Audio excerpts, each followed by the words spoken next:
Owning your own identity when transitioning, the identity work you need to do when in transition. Hey everyone, my name is Dr. Obi, and in this video, I'd like to share with you something that's deeply personal and yet incredibly important, which is owning your own identity during a transition. If you're in the middle of a transition, whether it is moving from one industry to another, stepping into a new role, or redefining who you are professionally, you might be struggling with an identity shift or even an identity strain in the middle of this transition. Now, what does this mean and why does this matter? How we see ourselves matters. This is important because the way we see ourselves affects the way we present ourselves, the confidence we carry, and ultimately the opportunities that come our way. So when there's a strain or a shift in how you see yourself, when your self-concept is split between multiple roles that seem to conflict, it affects your confidence as a person. I know this because I've lived it. I've transitioned across many careers. I've been a technologist, an entrepreneur, a recruiter, an educator, a consultant, a researcher, and I've struggled and then learned. And by the way, I'm still learning how to work through these identity shifts without losing myself. Today, if you will allow me, I want to share them with you. 4 key steps that you can use to own those identities. So hang around till the end, will you? Have you ever felt like a sellout when trying to transition into a new career? Maybe you're a designer moving into tech, or a nurse seeking a new path. You love this new direction, but you're afraid to even share your passion with those people around you. You fear judgment, or worse, jeopardizing your current job, the very job that supports your livelihood and your family today. But here's the truth. This passion isn't just a whim. It's part of who you are. And suppressing it, that is what's really a betrayal, not to your colleagues, but to yourself. Maybe you entered your current field because it was the practical choice, it was stable, it was the right thing to do at the time, and for a while it worked. But now something is missing. You're not wanting to leave because the career no longer provides for you financially. You're leaving because it no longer fulfills you, because you've realized you have more to give, you want to chart your own path. So how do you handle this transition? How do you balance the identity you've built over the years as a designer, as a healthcare practitioner, or a legal professional, while embracing the identity of the new thing that you're trying to be, whether it is a technologist or an entrepreneur or a creative? The struggle is real. You're not alone. I've been there. I've transitioned so many times it will make your head spin. I've been a technologist, and I still am, and an entrepreneur, an educator, a behavioral researcher, a lifelong recruiter, a coach, and mentor. At first, I tried to compartmentalize these identities, feeling like I had to be just one thing at a time. I used to hide my entrepreneurial side from those who only knew me as an academic, or hide that I enjoy the concept of recruiting. I used to struggle when people asked me, "So what do you do?" Because the answer never fits neatly into a box. The real challenge is learning to own all my identities and allowing them to coexist without shame or hesitation. Because when you don't, you feel like a fraud, like you're hiding, and that's exhausting. The theory behind the transition. To navigate this transition, we need to understand the science behind identity. Role identity theory tells us that we don't just have one identity. We carry multiple role identities that are based on the roles that we play in society, which means that you can be a mom, you can be an educator, an entrepreneur, a nurse, a researcher, all of these things at once. Identity theory also shows us that balancing multiple identities isn't just possible, it can enhance our well-being.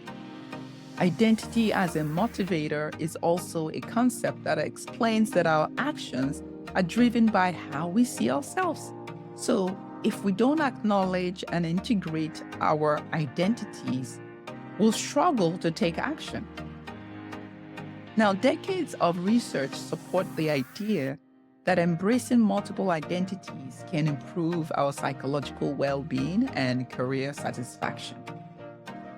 For example, Toits in 2003 found that recognizing multiple identities positively influences or impacts our well-being. Foote suggested that identification precedes motivation, which means that aligning your identity is crucial before taking action. Nicholson in 1984 explored role transitions in careers and how they reshape our identities. Sieber argued that accumulating multiple identities leads to more fulfillment. So, how do you apply this to your own journey? Here are 4 key steps that I've taken, and I'd like to invite you to check them out. It's spelled RAIT. First one is recognize. Acknowledge and accept your multiple identities. Stop trying to fit into just one box. Role identity invites us to ask the question, who am I? But most importantly, it also asks, who am I in relation to a specific role? So write down all the roles that make up who you are, whether that's a nurse, a father, a volunteer, an entrepreneur, a real estate investor, a mentor.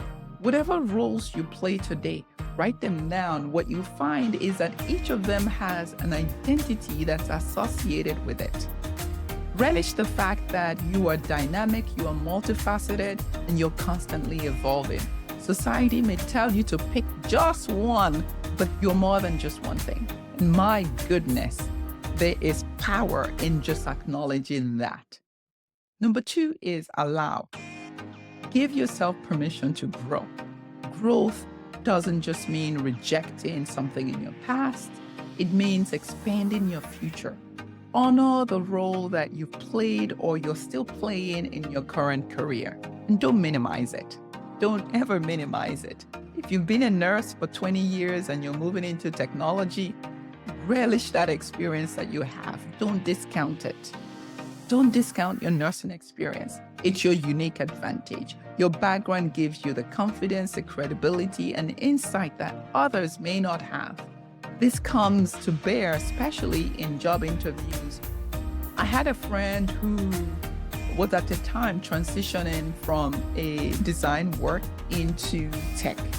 And he told me how inauthentic he felt during interviews. He hadn't fully understood the power of acknowledging his past experiences. So what he did then was try to scrub this past, and this would affect his confidence during interviews. Imagine if he owned it and he talked about how this experience would help this new job. Number 3 is identify opportunities where your unique skills will shine. Your domain knowledge is valuable. Tech roles will often look for industry-specific expertise. For example, healthcare IT positions will prefer those in healthcare or who have healthcare experience. So instead of starting from scratch, leverage what you already know to make your transition smoother. One aspect of jobs that is often overlooked, but that can make a difference, is your domain knowledge and expertise. Your domain knowledge is valuable. Take a look at job descriptions, and what you may find buried in the requirements is a preference for industry-specific experience. So you will see things like experience in healthcare, or experience in government, or experience in finance, or experience in insurance. This is where you stand out. If you're coming from healthcare, or from insurance, or from education, or finance, or any other domain, you use your industry knowledge as an asset when transitioning into another role, whether it's a technical role or not. All things being equal, hiring managers may not want to spend weeks or months explaining industry nuances to a new hire. They'd rather hire someone who already speaks that language. So take stock of your past experiences. Research the roles that value your domain knowledge and position yourself strategically for that transition. Number 4 is take action. Build your new identity step by step. To do that, don't be in such a hurry. Write down 4 things you will do to support your transition in the next 12 months. Remember, this may be a long game, but at least you have a head start. You didn't get to where you are today in just a couple of months, so give yourself a little time. Split it into 4 quarters, so every 3 months, focus on just one goal at a time. Since you may be working and you don't have enough time on your hands, splitting these things into quarters may be how you get ahead, how you take action. For example, quarter 1, you can take or complete an online course in a field that you're looking to get into. And in quarter 2, you may think about creating a bio or a resume that shows who you are, who this new you is, with a new title and new skills that you're going to acquire in the next year. Remember that you have to see yourself in it. How you see yourself matters a great deal. Quarter 3, work on a small project that demonstrates your new skills. If you're looking to become a designer, find a friend or a family member to design their bedroom or living room. If you're becoming a data analyst, find data and apply your skills to analyze data in a way that might help an organization. Quarter 4, apply for roles that blend your old expertise with your current aspirations. Or if that's not what you want to do for then, what you could look at doing is to create a portfolio site.